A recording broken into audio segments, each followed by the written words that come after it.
Hi friends, welcome back to our channel. ఈరోజు topic మీరు తమ్నైల్లో చూసినట్టే, అదిదా సర్ప్రైజ్.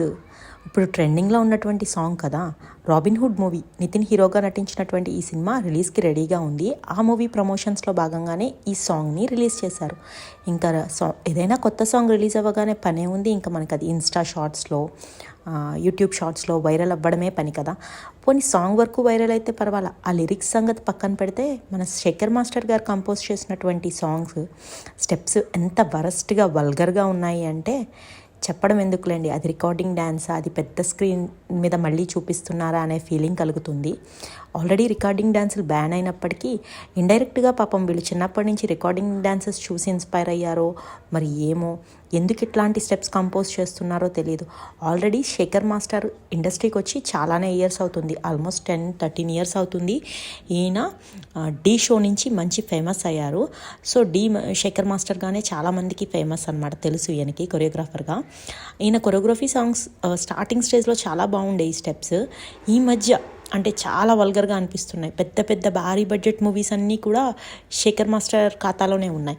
ఈ మధ్య జానీ మాస్టర్ ఒక ఇష్యూలో ఇరుక్కున్న తర్వాత నుంచి చాలా సాంగ్స్ అన్నీ కూడా శేఖర్ మాస్టర్ దగ్గరికే వస్తున్నాయి. అయినప్పటికీ ఈయన చాలా చూసే ఉంటారు, మన బలైబాబు సినిమాలో కూడా దబిడి దిబిడి సాంగ్కి ఉర్వశి రౌతులకి పెరదల మీద కొడుతూ ఉంటారు. ఏంటండి అట్లా స్టెప్ అని కంపోజ్ చేశారు అని చెప్పి ప్రొడ్యూసర్ని అడుగుతూ ఉంటే, ఆల్రెడీ 2 హీరోయిన్స్ ఉన్నారు కదా, ఆవిడ ఆ క్యారెక్టర్ స్కోప్ అవసరమా ఆ మూవీలో అన్నట్టు అడిగితే వాళ్ళు కొట్టించుకోవడానికి ఇష్టపడట్లేదు, అందుకే ఈవిడ బాగా కొట్టించుకుంటుందని పిలిపించామనే స్టేట్మెంట్ ఇచ్చారు నాగవంశీ గారు. దీన్ని బట్టే ఆయనకి మహిళల పట్ల ఎంత గౌరవం ఉంది, క్యారెక్టర్ డిమాండ్ చేస్తే డబ్బులు ఇస్తే ఎవరైనా ఏ పనన్నా చేస్తారు అన్నట్టు మాట్లాడతారు. ఇది పబ్లిక్ ఓపెన్ ప్రెస్ మీట్లోనే ఆయన ఇచ్చిన స్టేట్మెంటే ఇది. అంత రెస్పెక్ట్ ఉంటుందన్నమాట.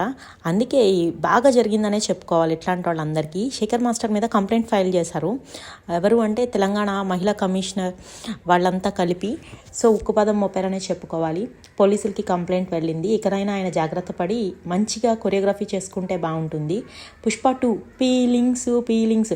ఈ పుష్ప 2 ఫీవర్ అయితే ఆంధ్రాలో ఎట్లా ఉందో తెలియదు, కానీ మేము నార్త్ సైడ్ ఉంటాము. ఇక్కడ అందరికీ పుష్ప 2 జూకేగానాయి అని బాగా కనెక్ట్ అయ్యింది.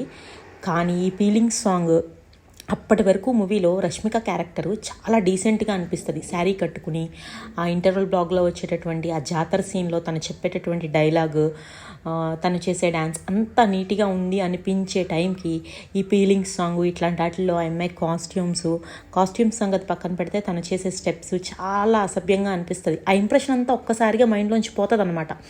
భలే క్యారెక్టర్ పడిందే, చాలా లెందీ స్కోప్ ఉందే, ఈసారైనా హీరోయిన్కి కొంచెం ఏదో మంచిగా ఉన్నటువంటి క్యారెక్టర్ పడింది అనుకునే టైంకి ఆ ఇంప్రెషన్ అంతా ఒక్కసారిగా గాల్లో అలా కలిసిపోతుంది.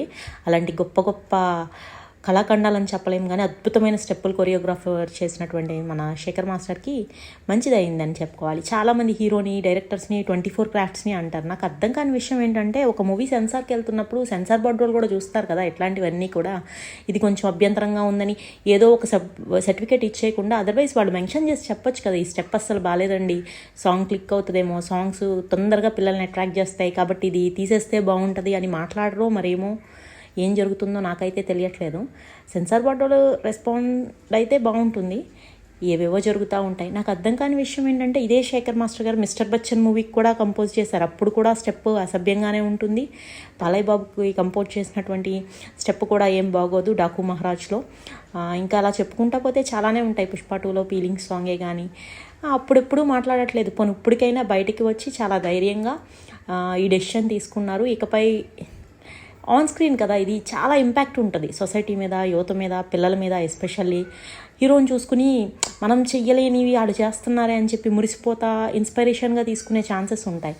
అట్లాంటి హీరో ఎలా చేస్తున్నాడు ఇట్లాంటి స్టెప్స్ అంటే అవే వైరల్ ట్రెండింగ్ అయిపోతున్నాయి. ఎందుకంటే ఫోన్ ఓపెన్ చేయగానే ఇన్స్టా రీల్స్లో, షార్ట్స్లో మనకి కంటిన్యూస్గా వస్తూ ఉంటాయి. ఒక్క స్టెప్ హైలెస్సో ఈ మధ్య స్టార్ట్ అయింది, అదొక ట్రెండ్ నడుస్తుంది. అట్లా ఇమ్మీడియట్గా మళ్ళీ అదే స్టెప్ జరుగుతుంది. ఇప్పుడు అదిదా సర్ప్రైజు అని సార్ మొదలెట్టారు. సార్కే మంచి సర్ప్రైజ్ వచ్చింది రిటర్న్ గిఫ్ట్ లాగా, భలే ఉండుంటుంది. నాకు తెలిసి శేఖర్ మాస్టర్కి వచ్చిన సర్ప్రైజ్ చూసి ఆయన నిజంగా అవాక్ అయి ఉంటారు. ఇలానే జరగాలి ఇలాంటి వాళ్ళందరికీ కూడా. ఏవేవో కేసులు కాదు, ఇట్లా ముందుగానే యాక్షన్ తీసుకుంటే డైరెక్టర్ దగ్గర నుంచి అందరు కుదురుగా వచ్చేస్తారు. ఎందుకులేండి, అసలు ఒక ఎమ్మెల్యే బయట ఒక మంచి పొలిటికల్ పార్టీ మెంబర్ అయ్యి ఉండి నేను ఇట్లాంటివి చెయ్యకూడదు అనేది కూడా ఆయనకి రాలేదు. ఎందుకులేండి, ఆయన స్టేజ్ మీద ఇంతకు మించి గొప్ప గొప్ప మాటలే మాట్లాడాడు ఆ మహానుభావుడు. పేరెందుకు కానీ చెప్పడం, ఎందుకంటే ఫ్యాన్స్ వచ్చేస్తారు ఇప్పుడు మాకు కమెంట్ బాక్స్లో కింద మమ్మల్ని అది ఇది అని తిట్టడానికి.